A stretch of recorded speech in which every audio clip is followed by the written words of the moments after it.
All right, everyone, let's talk about making a selection using the color range tool. And really, this is the tool you're going to use when you're doing a green screen.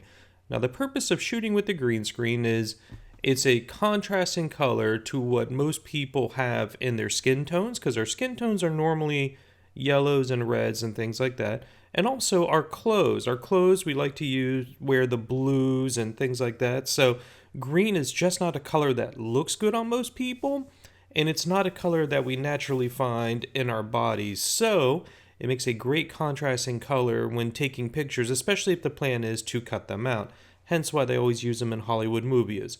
So in this case, I have this stock photo, and we're going to go ahead and we're going to select this green screen, and it's actually a very simple process to do this. So what you're going to do, you're going to pull your picture up, and we're going to go select, and we're going to tell it to use color range. And when you pull this up, it's not a very intuitive dialog box, but the box here shows what is selected. So what we're going to do, we're going to use our little eyedropper and just click right on the green screen. And notice when I click on it, you'll notice whatever is white is going to be selected. And notice over here, there's some parts that I actually miss. So the green screen is not a perfect lighting all the way across. And this is common. It's very hard to light a giant screen perfectly.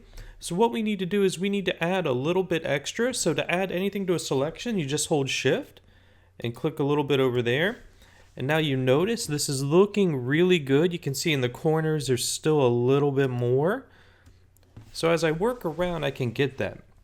Now, there's also a fuzziness slider. And this fuzziness kind of controls the tolerance of my selection, or how similar the pixels need to be. So notice if I move it down, it's being very exact. If I move it up, it's going to be a little bit less. So you can bump your tolerance up. You can go up to 100. You can go a little bit more. The worst thing that happens is if you don't like the selection, you just come back and redo it. It only takes a few minutes. Now, another thing about this selection when we're doing it, anything that is white will be selected. So in this case, I actually want to select the young lady. So I can just go ahead and invert my selection, and then I can click OK. And now you notice she is selected along with different areas here. You can see inside her arms. If you're curious about how this will look, you can always use the quick mask feature right here. And this allows you to look, and it puts kind of a contrasting color behind you. In this case, you can see everything looks pretty good. Her hair looks good. Everything about her looks good in here. We'll zoom all the way. Guess I'm zoomed all the way in there. So that is actually a good cutout. Let's go ahead. We'll just leave quick mask mode. If you need to change something in this mode, you can paint with white and black because it is a quick mask. So you can quickly paint away different areas on your selection. But right now we're going to come back and we're going to go ahead and we're just going to click layer mask. And you notice, yep, we did lose some of it. I saw it when we made the mask. So what we can do is we can hold down Alt or Option. We can go into our mask and you can see it inside there. So now you can start working on the actual mask. Before I do that, I'm just going to use levels. So I'm going to go Image, Adjustments, Levels. And I'm going to pull in some of my whites first. And we'll see, I can get most of it out just by pulling in my whites, maybe pulling my blacks if I have to.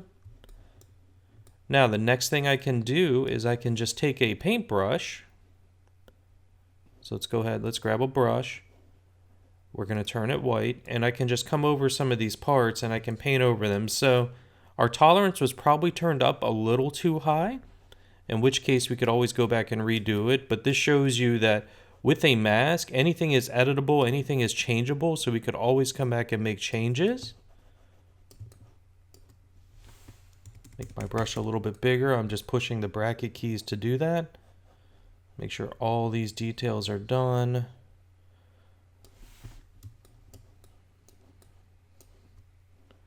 So that looks pretty good. I might be missing 1 or 2 pixels. We can always come back later.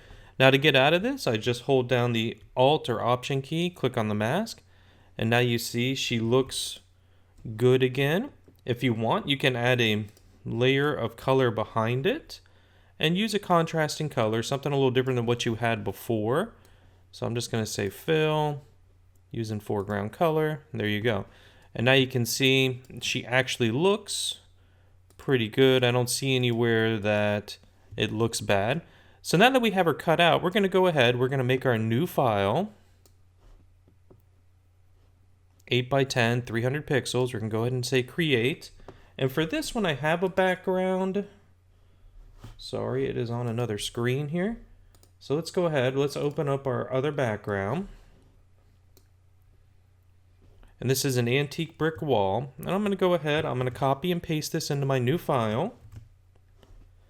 And we're on a mission not to lose any pixels, so we're going to go ahead and convert it to a smart object. That way I can change it later, and I discuss smart objects a little bit later. And we're going to go ahead, shrink it down, and we're going to go ahead and we're just going to put her in this scene. Some nice antique posters. So now let's go ahead, let's just drag her on over to this one. And here you go. Quickly, easily, we just put her in the scene. Now, if you want to make her fit in, because she's a little bit more contrasty than the background, you can either lighten her contrast, so I think we're going to do that, or you can lighten or darken, add contrast to the background. Sorry about that. So what we're going to do, we're going to make a new layer above her. We're going to go ahead and we're going to create a clipping mask because we only want to affect her. And on these levels, I don't want to make her darker. I don't really want to make her lighter. I actually want to add a little bit of gray. So down here, we can go to our output and we can bump this up to make it a little bit more gray to match kind of the background. And as you see now, that looks pretty good. We are getting some fringing of green around the edges, and that's something that I teach you how to deal with later on in these lessons. So for now, that is actually a pretty good cutout, and she looks like she's naturally in the scene. So there you have it. We used color range to make a selection, and then we went in and just worked on the mask.